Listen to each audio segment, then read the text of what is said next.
All right, good morning, everyone. It is 10:30 on the morning of August 12th, 2021, and today I get to do a $99 recap. Um, so I traded two stocks, or actually I traded one stock and one set of options here. I traded AHPI for a really fast trade. And then I traded SPY options, and I'll show you how I did that.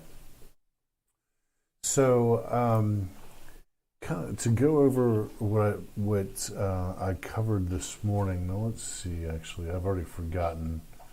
Which stocks I was covering this morning. Let's see here real quick. I think ACY popped up while I was doing the morning strategy session this morning. Let me see if I included it here. Hang on. Oh yeah, okay. I did include ACY this morning. It popped up last minute this morning. And that's the one that would have been the most profitable, but it was also extremely difficult to trade if you look at the, this is the 1 minute time frame here. And this is really jittery trading. So from peak to trough, let's see, like for example, at the 938 candle, it made a high of 28.99 and the low of 26.32. So that's just shy of a $3 spread within that one candle. And there were roughly, I mean, it was like, this is a small candle. You can see here, this is one of the small candles. And let's see, a high at 28.90 and a low at 27.99. It was just in that's a $1.90, a $2 move within 1 minute. And so timing this was really difficult. Getting in, it's obvious 2020, hindsight being 2020, it's really quite obvious what it's doing now. But getting in at the proper time was really tough with this stock. I really wanted to trade it, but I just hesitated because the spreads were 40, 50, 60, 70, even $1 wide at times between the bid and the ask. And there wasn't a lot getting filled in between the spreads. So it was either, you're buying on the bid, which is kind of, that's not a momentum strategy. Buying on the bid isn't a momentum strategy. It's buying on the ask and then selling on the ask, as the stock moves up. So, tough one to trade. I mean, hindsight, I would have started buying. I had a feeling this thing was going to go back to $32.84. That's part of what I covered on this morning's strategy session. And it looked like 32.84 was going to be it's definitely a resistance.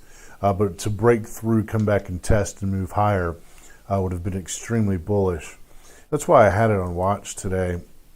And so the point where I would have had a really high degree of confidence to trade this stock would have been a push over 32.84, a retest, and then a push higher. And I would have had a high degree of confidence in trading this stock. The move from yesterday's close is where it opened today, very close.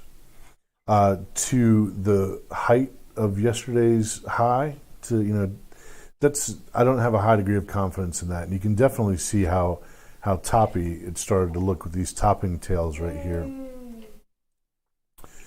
So just as a reminder, I've got my 6-year-old son, Adam Barr, in the office with me. If you hear something in the background, he is keeping himself preoccupied with a tutorial game at the moment. Is it an adding game? No, it's a killing game. Oh, it's a killing game. So people can't know on them pause. Oh, okay. All right. So yeah, just in case you hear something in the background.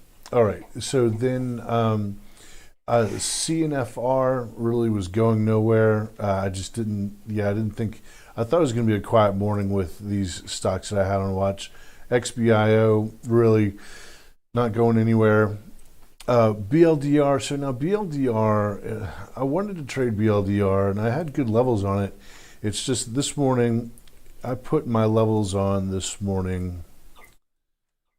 I put my levels on at 8:38 this morning, between 51.35 and 51.15. And you can see there pre-market at 9:01. It hit my levels and then took off.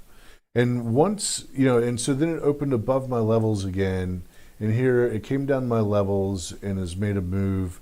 I just don't have the same degree of confidence. The trade is different. Once my levels are hit, even if they're hit pre-market, once my levels are hit, the trade is over with. That was the trade. That was the spot. That was the time to buy.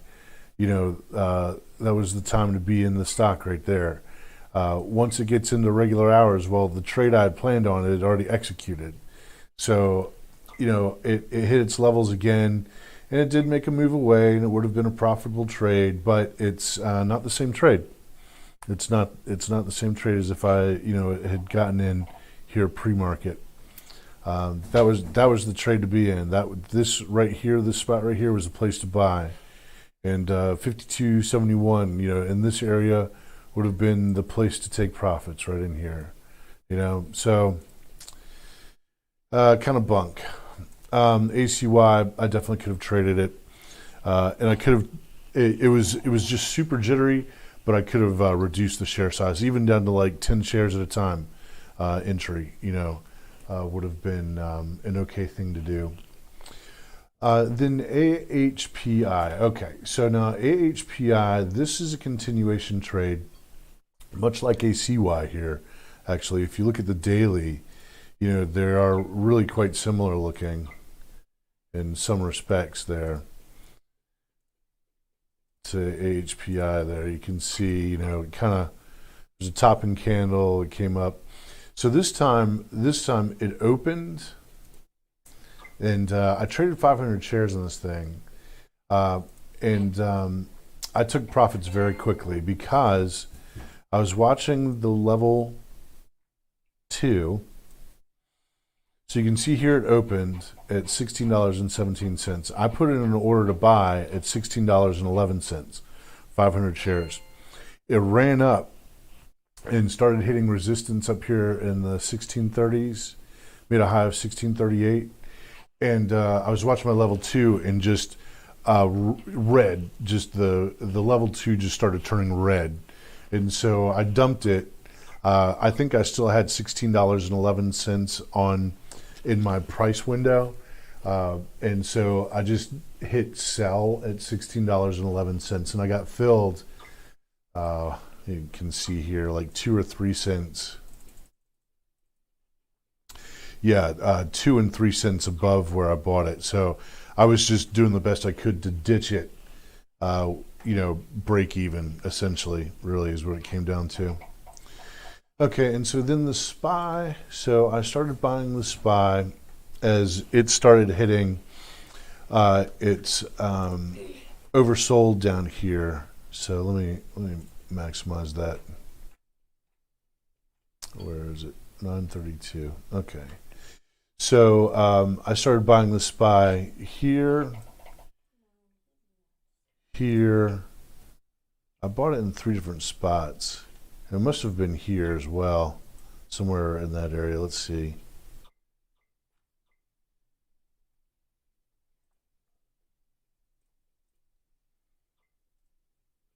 Yeah, okay. And so when relative strength was, dipping down below and then coming back up above again is where I bought. It dipped down below and came back up above again. That's where I bought. And I think the 10-minute, let's see. Yeah, okay, so the 10-minute gave me 2 entries here. And I got a little bit tricked on this one right here. So this one looked like in the last minute there, it looked like it was about to start running back up, and that's why I bought right there. So right here, let me enlarge this so it'll make it easier for me to make my marks on it. Let's see, right here, and right here, and then right here.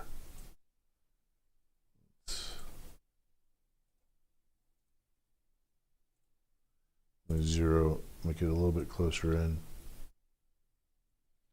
Well, anyway, those three crossovers right there, I started buying into SPY options, 5 at a time, 5 contracts at a time. For the move back over, back out of the weakness, out of oversold. And so it gave me the opportunity, not a big one. I mean, the range right now on the SPY, it's not really big.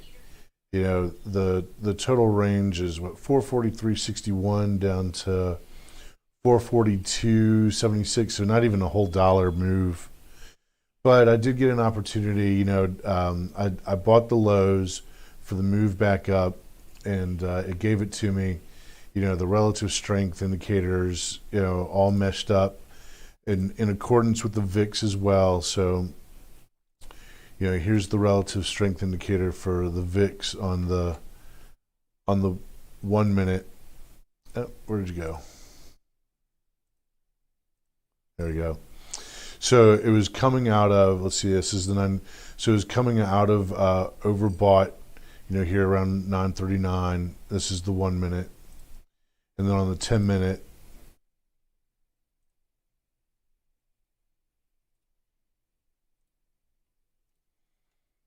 there we go. Did the same thing, although it's not quite as clear here on the 10 minute. That's interesting. Right here at the 9:30, I actually thought our eyes aren't as sharp as they used to be. I actually thought it had bounced off of oversold completely, and so now it's it's making its anticipated move back down here to this support line right here, and a break through that will be very bullish. Let's see where we are here. So there could be more upside to this thing. Let me see. I sold at $1.57 per contract, and it's sitting at $1.63 right now on the bid for expirations on the 18th. Strike 444. So yeah, we'll see what happens. I'd really like to see the VIX break down below this support level before I start getting really aggressive on long trades on the SPY. But it's coming. I mean, as long as this thing keeps doing what it's doing here, this is 1, 2, 3 strikes you're out. So if this thing ducks down, in this time frame below this support level, it'll become resistance. And so then what you can expect to see is a break down below the support area, a back test, a failure at the back test, and further decline in the VIX. And the VIX below 15, I mean, that'll be very bullish for the broader market. So let's see, what is Bitcoin doing? Bitcoin looks like it's going to try and back test 42,000. A support there and a move higher from there would be extremely bullish for Bitcoin. Something I'd definitely like to see. And then let's see, U.S. food. This thing's going to let me get out of it profitably at some point soon. I have faith. So yeah, it's up 2 cents today. Came close to 35. Let's see, did we get to 35? Yeah, it hit 35 as a high. A little bit of an intraday support line thing happening here. I don't know, how reliable that'll be really. It's just kind of there for giggles. So, yeah, that's pretty much my trading day right now. I'm going to call it a day here. Go outside and play for a little bit. Yeah. And maybe I'll come back for an afternoon session. All right, everybody. Good luck out there. Keep your wrists tight. Click like, share, subscribe, leave a comment, tap the bell, and I will see you at tomorrow morning's strategy session. I am out.